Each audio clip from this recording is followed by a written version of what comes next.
George Floyd has been laid to rest as of yesterday.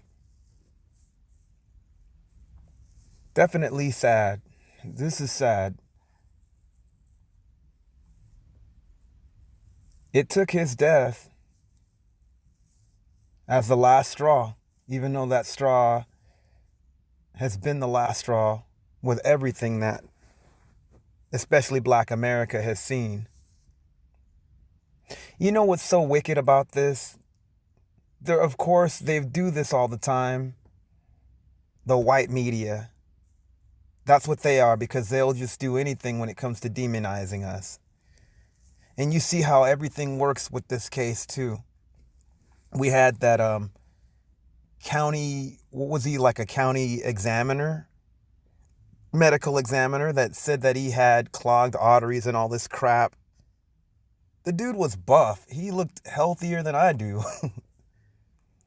And of course, thank God that this family, that George Floyd's family, had their own medical examiner, instead of using somebody paid off by some white supremacist system that paid off basically to lie and exaggerate just to get these race soldiers off. I thank God that this family paid a real medical examiner that brought the truth and said, no, the death was actually because of what those cops did to him.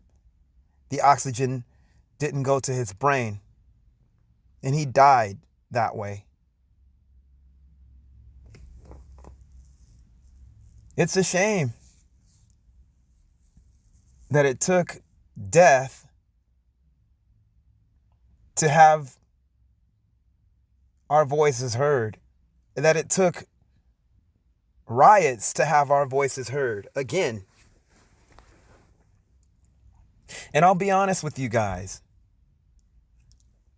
I'm at protest, but I didn't loot or anything, but I have an apology to those that have the same anger that I do and that feel the same way that I do.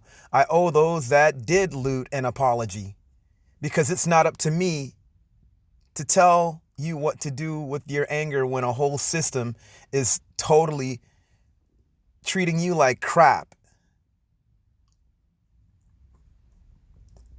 I'd made a post on Facebook basically talking about how looting probably isn't the best solution for this.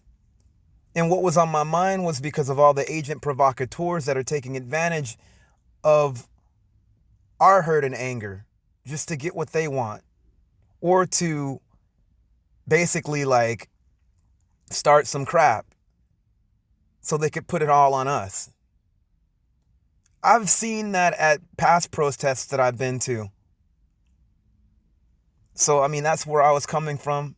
But I could understand where a person that's hurting because of not only this issue, but also all the other issues and even things that have happened personally to them, why they would be angry enough to destroy something. I understand it, because I've seen that kind of brutality in my life, and I've experienced harassment by the police myself. I may not loot or riot or anything like that, and I will, peacefully protest, but you know what? Not everybody's going to do that. And I can't say to the person that feels that way what to do and what not to do. I just know what I need to do. But this was angry enough to make a riot happen. I mean, look at what happened to this man. You had 4 people on him, weight-wise. What is that, like 6 knees? No, actually 7 knees. Because there was 1 knee on his neck. He couldn't breathe at all, and they didn't care. I said it on the last video. Those pig-eyed racist race soldiers should get life in prison. They intended on killing him because once he said he couldn't breathe, they didn't care. That to me shows that they set out to kill him. They didn't care about his life. And that was premeditated. I don't care if the other guy asked a question or not. He should have just gotten off of him if he was that concerned.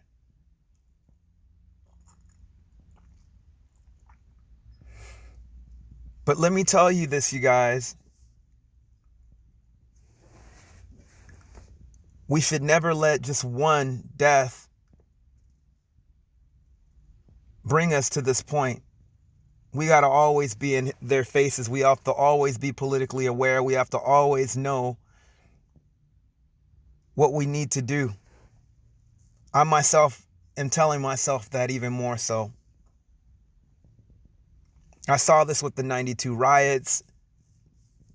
You know, like I was around. I'm from LA. You know, it was a few days ago that Ron Settles' death happened. And that was 39 years ago that death happened.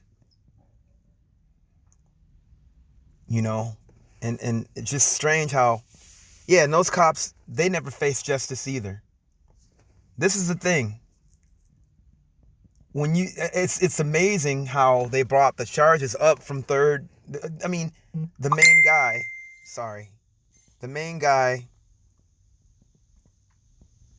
that they're talking about, they brought his charges up from third degree, which was an insult. Nobody's going to get off on that. Not this time. And you know what? I applaud everybody that was protesting in the street and that raised a ruckus in the street too, because the thing is, unfortunately, it took that.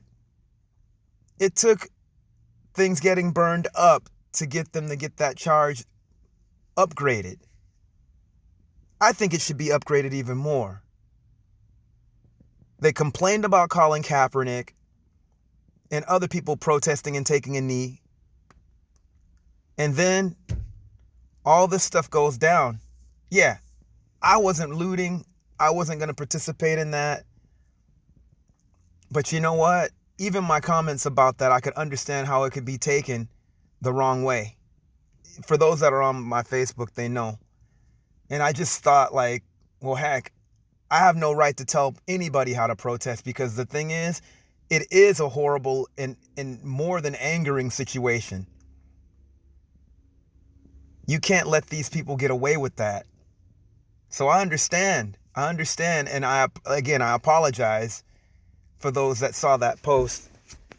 My heart was more concerned for those that would get just the guns turned on them and have nothing to do with that, because of agent provocateurs that try to usurp the original movement and what we're planning to do. I don't even want to call it a movement. I'll just say a response, because that's what this was. It was just basically injustice. So that's what you get when you get injustice. Things are out how things. I wrote this a long time ago in a song actually about rioting. Things are at heartache when you're at heartache. When all out destruction keeps running. And it doesn't just mean in the streets. I'm talking about those that put these draconian laws against our own people. And they get off for it. Those that brutally abuse us and get off for their crimes.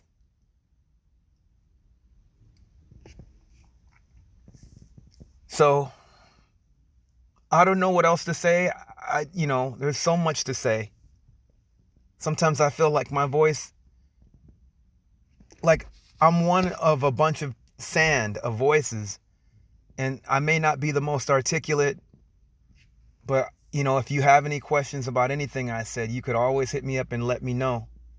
Rest in peace, George Floyd, memory eternal. May the Lord rest your soul in justice. In your case, may justice reign. Peace.